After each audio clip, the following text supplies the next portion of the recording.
American president Donald ട്രംപിന്റെ phone കോളിന് മറുപടി നൽകാതെ പ്രധാനമന്ത്രി നരേന്ദ്രമോദി.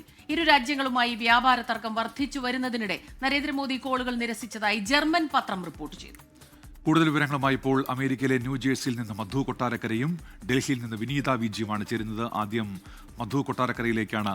മധു, ഈ അധിക നികുതി അത് ഔദ്യോഗികമായി പ്രാബല്യത്തിൽ വന്നു കഴിഞ്ഞോ? ഇക്കാര്യത്തിലൊരു പുനർവിചിന്തനം ഉണ്ടാകുമോ? എന്തൊക്കെയാണ് വിവരങ്ങൾ മധു? Good morning Unmesh, Smitha. ഇന്നിപ്പോൾ അമേരിക്കയിൽ ചൊവ്വാഴ്ച രാത്രിയാണ്, ഇന്ന് അർദ്ധരാത്രിയോട് കൂടിയായിരിക്കും ഇത് പ്രാബല്യത്തിൽ വരാനിരിക്കുന്നത്.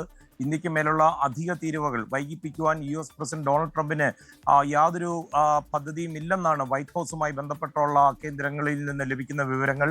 ഇന്ത്യൻ ഉൽപ്പന്നങ്ങൾക്ക് 50% വരെ തീരുവ വർദ്ധിപ്പിക്കാനുള്ള തീരുമാനം US ഹോംലാൻഡ് സെക്യൂരിറ്റി ഡിപ്പാർട്ട്മെന്റ് ഇന്ന് ഇന്ത്യയെ ഔദ്യോഗികമായി അറിയിക്കുകയും ചെയ്തു. ഇത് വൈറ്റ് ഹൗസ് കൂടുതൽ തീരുവകൾ ഏർപ്പെടുത്തുവാനുള്ള പദ്ധതിയുമായി മുന്നോട്ട് പോകുമെന്നുള്ള സൂചനകൾ നൽകുന്നു. ഇതോടെ നമുക്കറിയാം, ലോകത്തെ ഏറ്റവും വലിയ 2 ജനാധിപത്യ രാജ്യങ്ങൾ തമ്മിലുള്ള അകലം വർദ്ധിപ്പിക്കുമെന്നുള്ള കാര്യത്തിൽ യാതൊരു സംശയവുമില്ല. അമേരിക്കയിൽ എത്തുന്ന ഇന്ത്യൻ ഉൽപ്പന്നങ്ങൾക്ക് 50% തീരുവ പ്രാബല്യത്തിൽ വരുന്നതോടെ അമേരിക്കയിലേക്കുള്ള കയറ്റുമതിയിൽ ഗണ്യമായ കുറവ് വരുമെന്ന് കണക്കാക്കപ്പെടുന്നു. ഏകദേശം 40% കുറയുമ്പോൾ കഴിഞ്ഞ വർഷം $87 ബില്യൺ കയറ്റുമതിയിൽ നിന്ന് 49.6 ബില്യണിലേക്ക് താഴുമെന്നാണ് ഇത് സംബന്ധിച്ചുള്ള ഗവേഷണ പഠന കേന്ദ്രങ്ങളുടെ കണക്കുകൾ സൂചിപ്പിക്കുന്നത്. 30% ഉൽപ്പന്നങ്ങൾ ഡ്യൂട്ടി ഫ്രീ ആയത് കാരണം ഈ ഉൽപ്പന്നങ്ങൾക്ക് തീരുവ ബാധകമല്ല. പെട്രോളിയം ഉൽപ്പന്നങ്ങൾ, അതുപോലെ ഫാർമസ്യൂട്ടിക്കൽസ്, ഇലക്ട്രോണിക്സ് ഉൽപ്പന്നങ്ങൾ എന്നിവയെല്ലാം ഈ ഡ്യൂട്ടി ഫ്രീ കാറ്റഗറിയിൽ ഉൾപ്പെടും. അതുപോലെ ഓട്ടോ പാർട്സിന് 25% മാത്രമായിരിക്കും തീരുവ.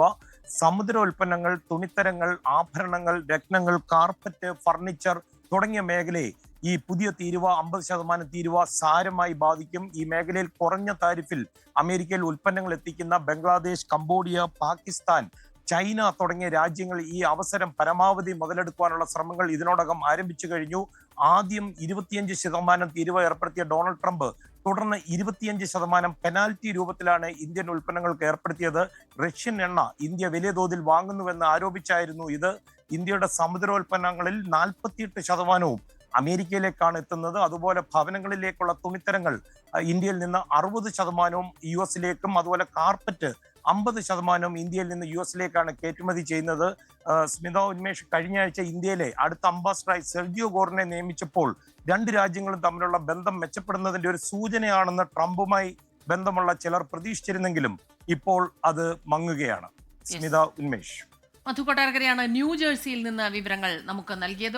ലോകത്തെവിടെയായാലും ഏത് സമയത്തും 24 വാർത്തകളും ഓഗ്മെന്റഡ് റിയാലിറ്റി പാക്കേജുകളും എക്സ്പ്ലെയിനറുകളും വിശദമായി കാണാൻ ഞങ്ങളുടെ YouTube ചാനൽ നിങ്ങൾക്ക് സബ്സ്ക്രൈബ് ചെയ്യാം.